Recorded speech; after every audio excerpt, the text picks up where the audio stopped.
Corinthians chapter 10 verse 11. So this morning po, I want to share a learned message extracted from an unnamed character in the Bible. At ito pong message na ito ay pinamagatan ko, The Man from Judah. The Man from Judah. Now, who is this man from Judah? What kind of life this man had lived? What can we learn from his life story? Narinig niyo na po ba yung kasabihan na he started right, but he ended wrong? Narinig niyo na po ba yon? O ngayon niyo pa lang narinig? O meron din nagsasabing he started good, but he ended bad? Or meron din nagsasabing he started well, but finished worse? Narinig niyo na po ba yon? Amen. Salamat sa sampo. Okay, let us open our Bible in the book of 1 Kings chapter 13, beginning verse 1 up to 30.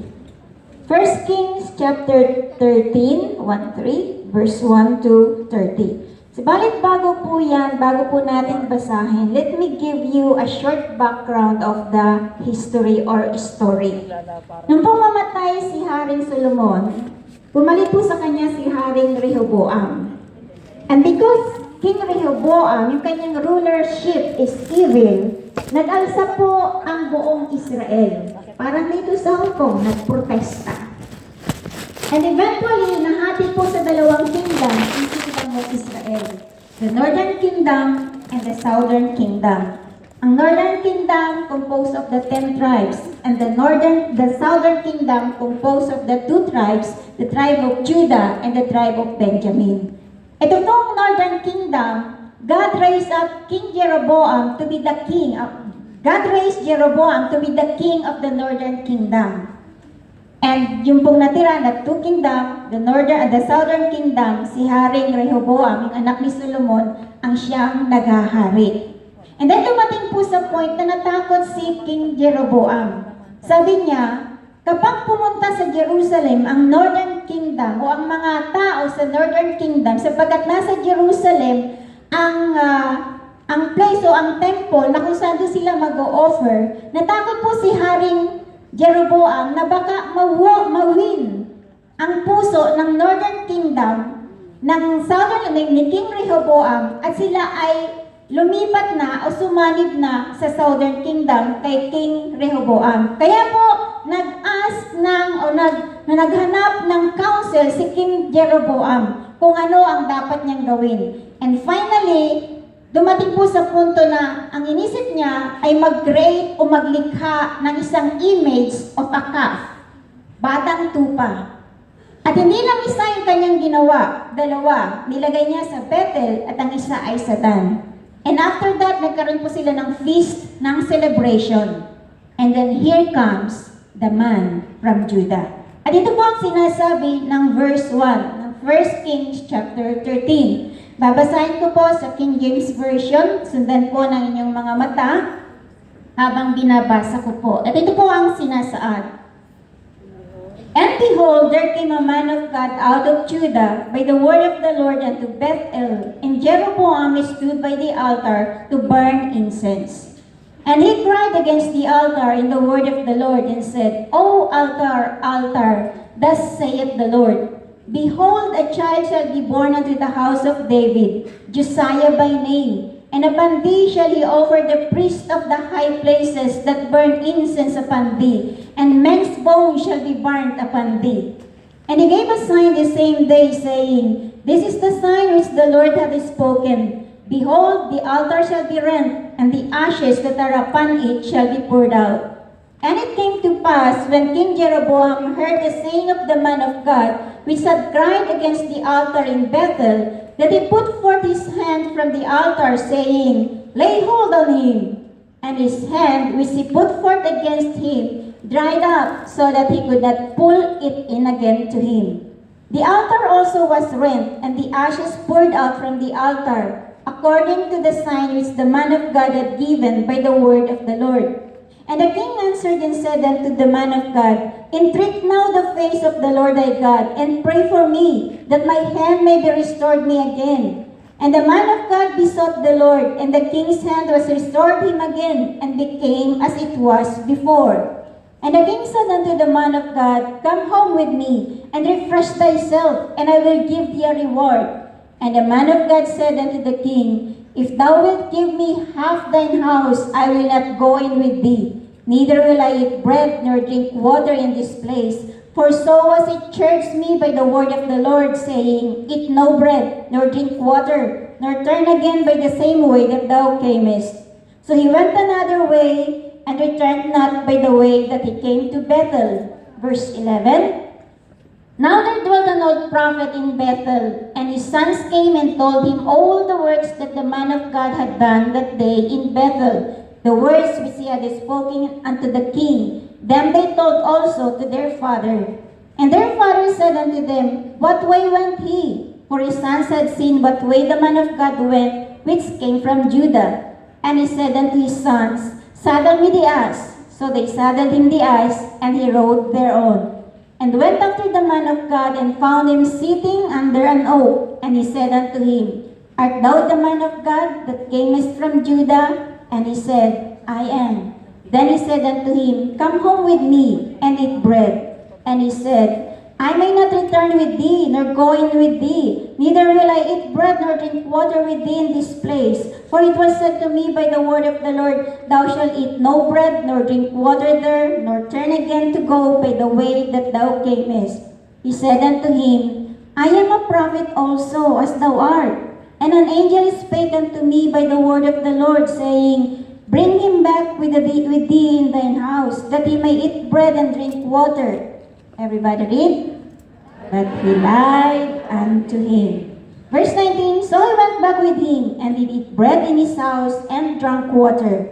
And it came to pass, as they sat at the table, that the word of the Lord came unto the prophet that brought him back. And he cried unto the man of God that came from Judah, saying, Thus saith the Lord, Forasmuch as thou hast disobeyed the mouth of the Lord, and hast not kept the commandment which the Lord thy God commanded thee, but camest back and hast eaten bread and drunk water in the place of the which the Lord did say to thee, Eat no bread and drink no water, thy carcass shall not come unto the sepulchre of thy fathers.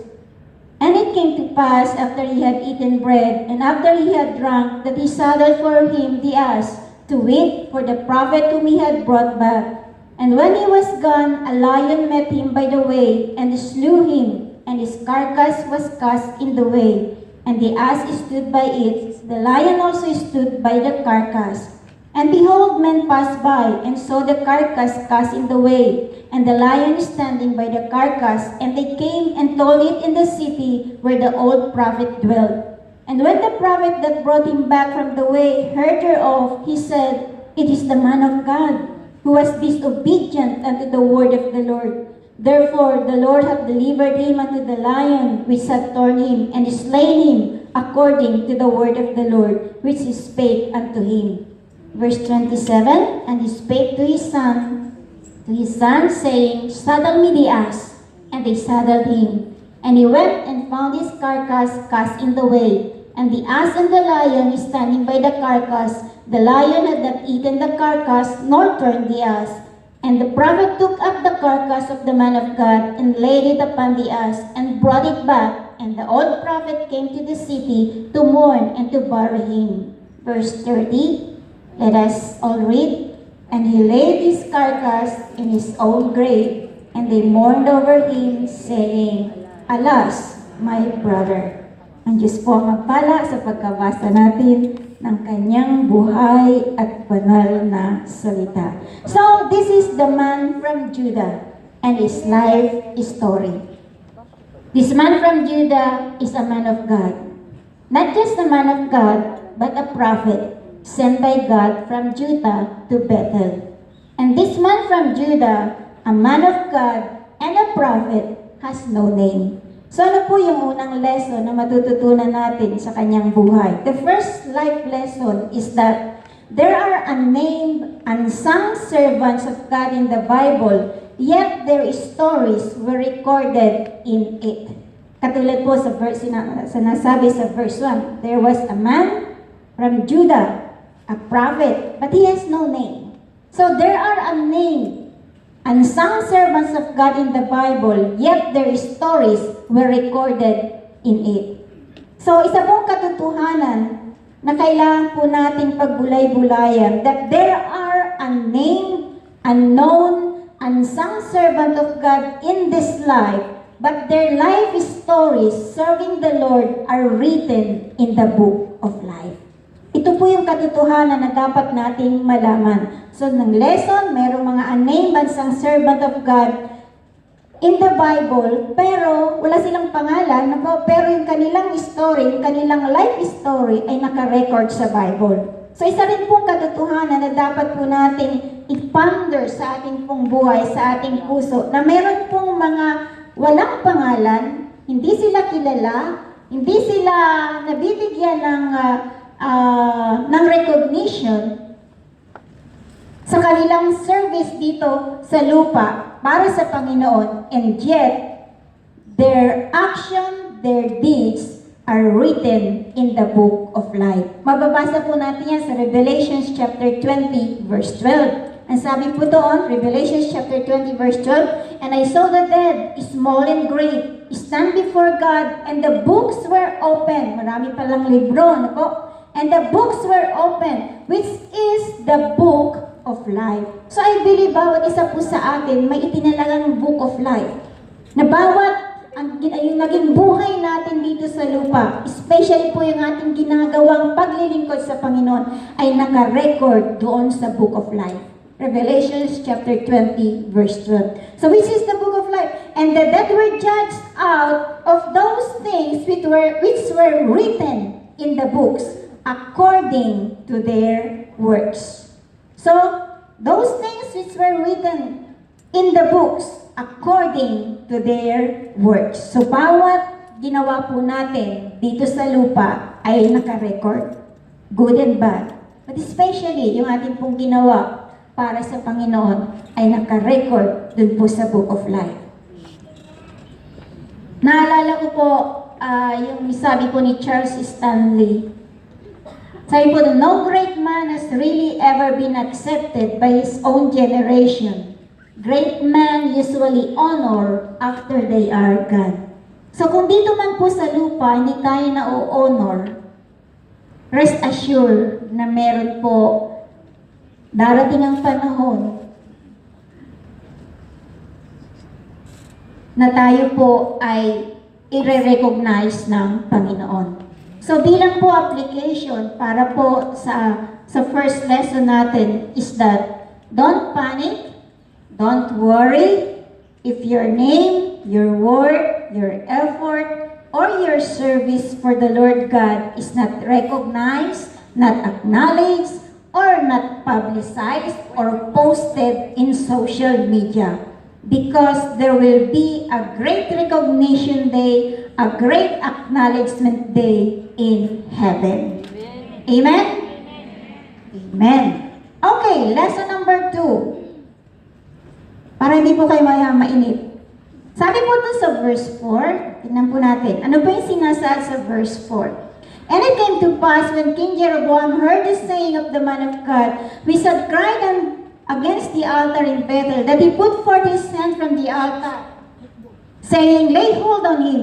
And his hand, which he put forth against him, dried up, so that he could not pull it in again to him." Sino po sa inyo nakakita na ng tuyo na isda?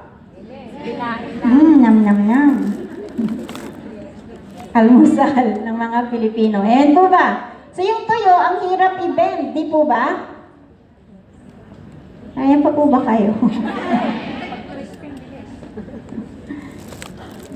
Nagutom tuloy kayo, no? Tuyo, prito, tapos may kape, umuusok-usok pa. Isasabaw dun sa bahaw, nakanin. Nam nam nam. Okay, ito po ang nangyari. So, nung narinig po ni King Jeroboam yung sinabi ng man from Judah, the prophet from Judah, inutusan niya ang kanyang mga tauhan na hulihin itong man from Judah or the prophet from Judah. At ang pag-extend niya ng kanyang kamay, biglang natuyo. I-try niyo nga i-extend yung inyong kamay. Let's say natuyo. Di ba ang hirap? Paano mo ibibig? Paano mo ibabalik? Di kasama yung katawan mo. Ano ba? So, ganun po ang nangyari. So, ito po yung palatandaan na kung saan there is always a consequence when you touch or interfere a true man or servant of God. This is the second lesson na matututunan po natin sa naging buhay ng man from Judah. There is always a consequence when you touch or interfere a true man or servant of God. So sabi po ng verse 4, and his hand, letter B, and his hand which he put forth against him dried up so that he could not pull it in again. Di po na niya maibalik sa dati. Naalala ko po, another example po, no? When Aaron and Miriam opposes Moses, ano po yung naging consequence? Si Miriam nagkaroon ng leprosy. Si Abimelech, sa Genesis chapter, sa Numbers chapter 12 po, yung si when Aaron and Miriam opposes Moses, Miriam is struck with leprosy. Ganon din po sa Genesis chapter 20, when Abimelech took Sarah to be his wife, ano pong nangyari? Na naginip siya at binigyan siya ng word ng Lord. And sabi doon, now therefore restore the man his wife, for he is a prophet, and he shall pray for thee, and thou shalt live. And if thou restore her not, know that thou surely die, thou and all that are thine. So makikita po natin that there is always a consequence when you touch, whoever touch or interfere a true man or servant of God. So ano po yung katotohanan na inihahayag po sa atin dito? The servant of God who truly follows and obeys Him suffers no harm. Naalala ko po yung sinasabi sa Isaiah chapter 54 verse 17. Isaiah chapter 54 verse 17, ano po sabi doon? No weapon that is formed against thee shall prosper, and every tongue that shall rise against thee in judgment thou shalt condemn. And this is the heritage, ito yung pamana of the servants of the Lord and their righteousness. So ito yung mana ng servants ng Panginoon, and their righteousness is of me, saith the Lord. Isaiah chapter 54 verse 17. No weapon that is formed against you shall prosper, and every tongue that shall rise against you in judgment thou shalt condemn. For this is the heritage of the servants of the Lord, and their righteousness is of me, saith the Lord. At ganoon din po yung sinasabi sa Isaiah chapter 59 verse 19, letter B. When the enemy shall come in like a flood, the Spirit of the Lord shall lift a standard against him. Kaya po, anong ipapahuli na itong man of God ni Haring Jeroboam, ano po ang nangyari? Nag-raise up agad ng standard ang Diyos. Anong ginawa ng Diyos? Ginawa niyang matigas, natuyo yung kamay ng hari. When the enemy shall come in like a flood, the Spirit of the Lord shall lift a standard against him.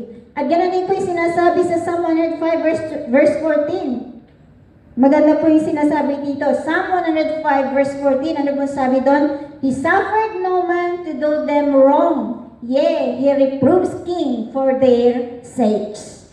He suffered no man to do them wrong. Yea, he reproved things for their sake. Mababasa rin po natin sa 1 Chronicles chapter 16 verse 22. Sabi po na pa po ng verse 15 ng chapter 105 ng Book of Psalms. Psalm 105 verse 15, sabi po doon, touch not my anointed. Do my prophets no harm.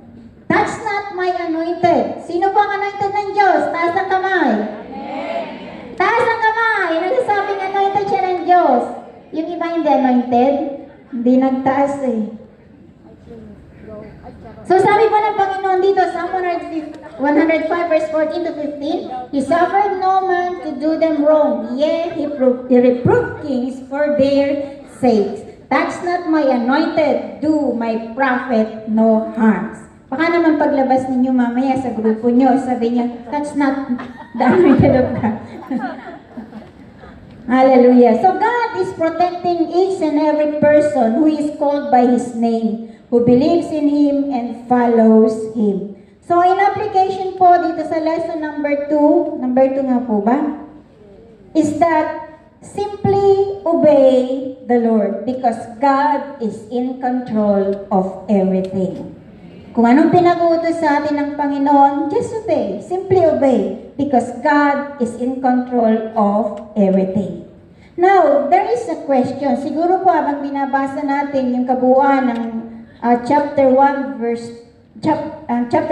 verse 1 to 30, magtatanong po kayo, but that why the old prophet lied? Sinabi niya na siya ay prophet, but bakit siya nag-lie? Bakit siya nagsinungaling? So ano pong lesson natin dito? Lesson number 3. Jealousy, abang nag-meditate po ako dito, the Lord impressed into my heart that jealousy drove the old prophet to lie and lure and deceive the prophet from Judah. Dahil sa jealousy, ano po ba sa Tagalog yung jealousy? Ano? Ano daw? I cannot hear you. Selos. Jealousy drove the old prophet to lie and lure and deceive the prophet from Judah.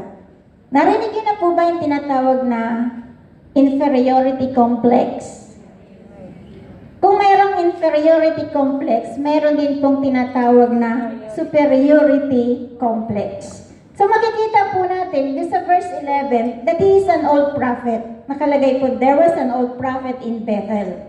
Po. So, kung makikita po natin, no, ito pong old prophet is old. And then the man from Judah is a young prophet. So makikita po natin yung difference, di po ba? Mas matanda yung prophet from Bethel, mas bata yung prophet from Judah. Para po bang sabihin na mas nauna siya, nahuli siya. Ano po? Kumbaga, sasabihin ng old prophet na, mas senior ako sa kanya, junior lang siya. May mga ganun po, di po ba? O di kaya, mas experiensyado ako kasi matanda na ako. Siya bata pa lang, papunta pa lang siya doon, nanggaling na ako. Pabalik na ako. So, makikita po natin yung spirit of haughtiness. Walang na mapagmata. Hindi po ba? Why? Because jealousy drove the old prophet to lie and lure and deceive the prophet from Judah. And then meron din po yung tinatawag na territorial complex. Siguro isipin po ng old prophet, meron namang prophet dito sa Bethel, bakit kailangan pang magme-message ng word from the Lord ay galing pa ng Judah? Meron pong mga ganun tao, di po ba? Bakit kailangan sa Judah pa manggagaling? Minsan sa atin din po, sa buhay natin o sa katotohanan, may mga taong, dito naman ako, available naman ako, naghihintay. Bakit siya pa? Mas nauna pa nga ako sa kanya. May mga ganun po, di po ba? So, yung tinatawag na superiority complex, and then, nabubuo sa kanyang puso yung jealousy. And the truth to ponder about this life lesson is that, number 1, jealousy is deadly. So, watch out. Nakakamatay ang jealousy. Patay ka na sa inggit. Patay ka na sa sama ng loob. And jealousy comes in many ways, in many forms. Di po ba? Yung sibling rivalry sa magkakapatid, di po ba? Lalo na pag yung pinamanahan ng mas malaki, so nagsiselos, di po ba? O di kaya naman, mas mahal ni nanay si Bunso. Parang hindi ko naranasan yan. Bunso ako, pero hindi ako mahal ng nanay ko. And then, so, jealousy comes in many ways, in many forms. Hindi po ba? O di kaya sa relationship, husband and wife, no? Nag-high lang doon, tumingin lang doon sa, magkasama sila, namamasyal sa Luneta, sa Boulevard. May Boulevard pa ba ngayon? Meron. Tapos, napalingon lang yung asawa. Nagselos na, di po ba? O di kaya naman naghatid lang ng padala, iba nang nasa isip ni Mrs. So jealousy comes in many ways, in many forms. O di kaya naman sa friendship relationship. Sabihin, bakit kayo palagi magkausap? Kayo nang kayo. Ang sweet-sweet niyo pa. Hello? Even sa work, di po ba? Sabihin, naku, sip-sip naman yan. Sorry for the word. Di po ba? O di kaya, mas pinapabura niya ng amo namin. So, jealousy comes in many ways, in many forms. And then jealousy can damage you yourself or ruin your relationship. Pwede pong masira o sumisira ang jealousy, madadamage o masisira ang iyong buhay or even ang iyong relationship. And then jealousy can hinder or thwart or stop the plan of God. Katulad po ng nangyari dito sa man from Judah. Jealousy can hinder or thwart or stop the plan of God. Naalala ko po during the first time na humangad po si Brother Eddie sa presidential election. I think that was 2014, kung di po ako nagkakamali. So, everybody, lahat kumikilos para po sa ganun mangampan niya. Sapagkat hinahangad po nila yung good governance and righteous government. Kaya lang po, pagkatapos ng election, alam naman po natin na natalo si Brother Eddie. Di po ba? Amen. Nakikinig ba kayo o... So natalo si Brother Eddie. And then meron pong isang pastor, a prominent pastor sa Pilipinas, nag-confess sa kanya. Sabi niya, Brother Eddie, I'm sorry. Please forgive me. Tumanggap ako ng pera para hindi ka iboto. Siyempre, malaking kongregasyon niya. Because I'm jealous with you. Dahil pangarap ko maging evangelist ng buong Pilipinas. Pero hindi nangyari yun. Ikaw kasi ang naging evangelist. So, I'm jealous with you. Kaya makikita niyo po, because of jealousy, the plan of God was thwarted. Kaya mag-ingat. Baka po kayo maging jealous girl. Okay, number 5 po, jealousy can kill. Ang selos ay pwedeng pumatay. Naalala niyo po si Cain? Sa Genesis chapter 4, Genesis chapter 4 ba yun? Hindi tinanggap ng Diyos yung handog ni Cain. Ang tinanggap ng handog ay yung handog ni Abel. Kaya po nagingit-ngit sa galit si Cain hanggang sa ma-overwhelm siya ng galit sa kanyang galit at selos at envy. Kaya po dumating sa point na pinatay niya ang kanyang kapatid na si Abel. At pagkatapos niyang patayin si Abel, tinanong siya ng Diyos, Cain, Cain, where is your brother Abel? Ang sagot naman ni Cain, am I my brother's keeper? So makikita niyo po yung jealousy can kill. Naalala ko po yung sinasabi sa Proverbs chapter 6 verse 34 to 35. Basahin nga po natin. Proverbs chapter 6 verse 34 to 35. Proverbs chapter 6 verse 34 to 35. Ang sabi mo doon, for jealousy is the race of a man. Everybody read. Sabay-sabay nga po. Everybody.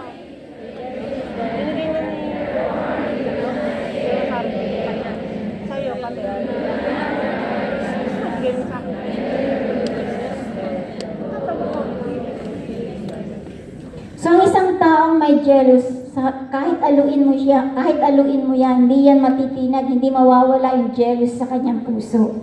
Yung sasabihin mo, sige na, huwag ka na magselos, bibili tayo ng ice cream.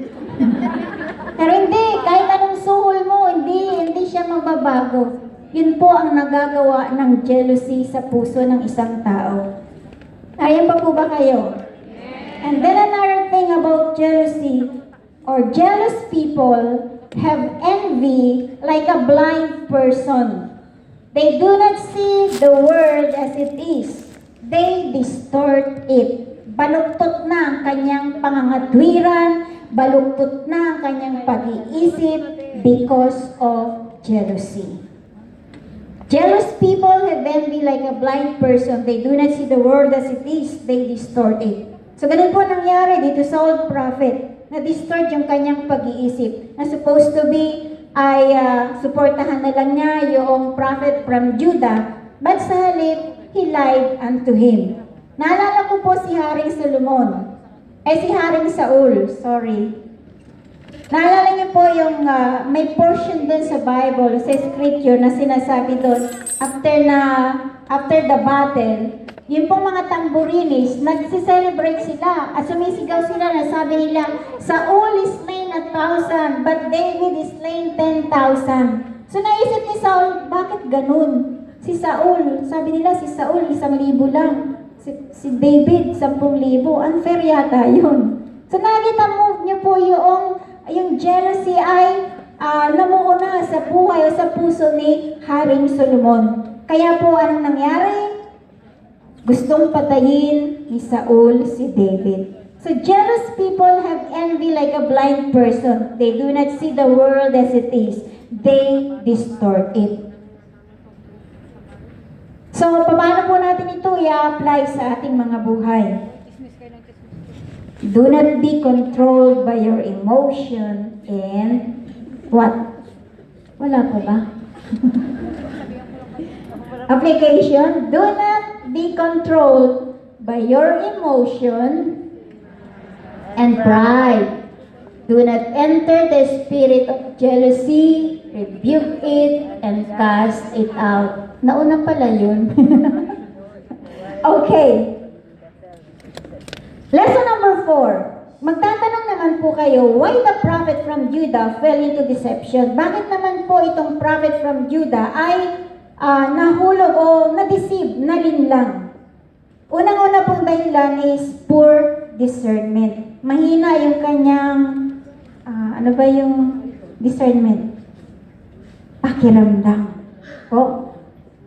May pakiramdam ba kayo? Amen. Kung wala, delikado yan. Okay, poor discernment. He easily believed the enticing words of the old prophets. Tingnan po natin sa verse 14. Ano po sabi doon? Verse 14 and verse 13. Sabi po na, verse 14, and went after the man of God and found him sitting under an oak, and he said unto him, Art thou the man of God that camest from Judah? And he said, I am. At doon po sa verse 8, 17,